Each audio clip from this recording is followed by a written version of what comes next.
Bonjour, donc on est au salon Mobile World Congress à Barcelone, où donc Acer a annoncé de nombreux smartphones, 4 produits au total. Donc on va vous montrer donc le nouveau smartphone Android de chez Acer que va nous présenter Augustin. Bonjour à tous, donc on est sur la version 2.0 d'Android. J'ai pas donné le nom, hein, excusez-moi Augustin, donc c'est le BeTouch E400. Voilà. Donc le BeTouch E400 par Acer qui sera donc en version 2.0 éclair, Ouais. donc qui bénéficiera donc de toutes les améliorations d'éclair. On va garder ce qui a fait le succès du Acer Liquid, donc notamment les carousels de chaque côté, le carrousel multimédia de ce côté-là avec les photos, vidéo et musique, et de l'autre côté le carrousel où on va avoir ses favoris internet pour pouvoir browser d'une page à l'autre comme on l'entend. On a rajouté par rapport donc à la version un peu plus de place pour ajouter des widgets, et après donc il y a toutes les améliorations d'éclair qui sont inclus. On va continuer à proposer des services exclusifs Acer, dont notamment Spinets, qui est notre streaming multimédia, et Yourfuse, nos avatars. D'accord, alors on va parler un peu des caractéristiques matérielles. Donc c'est un écran de taille 3,2 pouces. Et tout à fait, 3,2 HVGA. Donc 320 par 480 pixels. Tout à fait. On a ici une notification qui va nous permettre de voir les appels en absence, de savoir si la batterie commence à se décharger. Le bouton de gauche, d'accord. Le bouton de gauche, pour les événements qui vont se passer. Donc les boutons s'allument, je crois, quand on les utilise, on peut montrer s'allume en blanc. Donc là, oui, s'allume en blanc, ça allumera en vert quand la charge sera terminée, et ça clignotera, je suppose, en notification. Voilà, et puis ça devient rouge quand la batterie commence à être faible.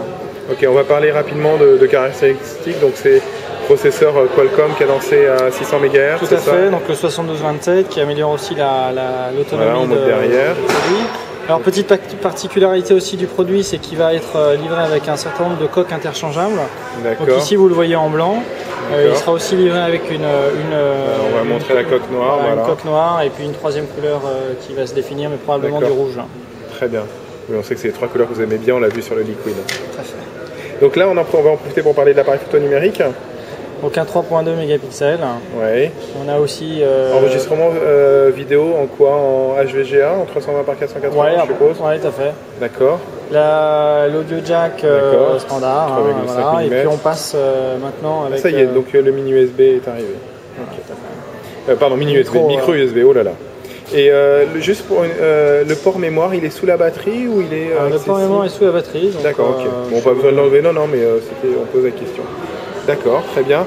Au niveau, donc bien sûr il y a un accéléromètre, il y a une boussole électronique je suppose. Tout à fait. Et est-ce qu'il y a un détecteur de luminosité et de proximité? Alors sur cet appareil non, sur le Liquid en effet c'était un... Mais qui est plus haut de gamme le Liquid. Plus haut de gamme. D'accord, donc là il n'y a pas de détecteur donc, de luminosité, donc on ne peut pas le mettre en automatique pour l'écran, pour la luminosité. Non.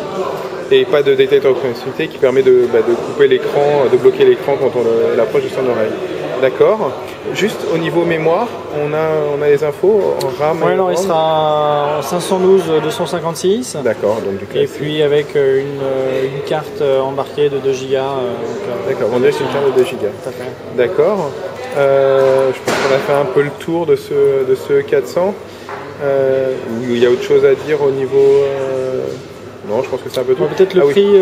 On va dire juste une chose, juste préciser aussi. Donc on a parlé de la taille de l'écran. Il faut savoir que par contre c'est un écran, contrairement au Liquid qui était avec un écran capacitif.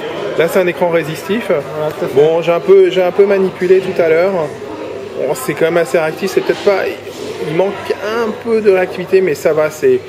On se rend pas forcément compte tout de suite que c'est pas un capacitif, donc ça reste utilisable quand même. Donc, alors, il va sortir quand, Augustin? Alors, il sortira fin mai de cette année et à un prix tout à fait compétitif puisqu'on sera sous la barre des 300 €.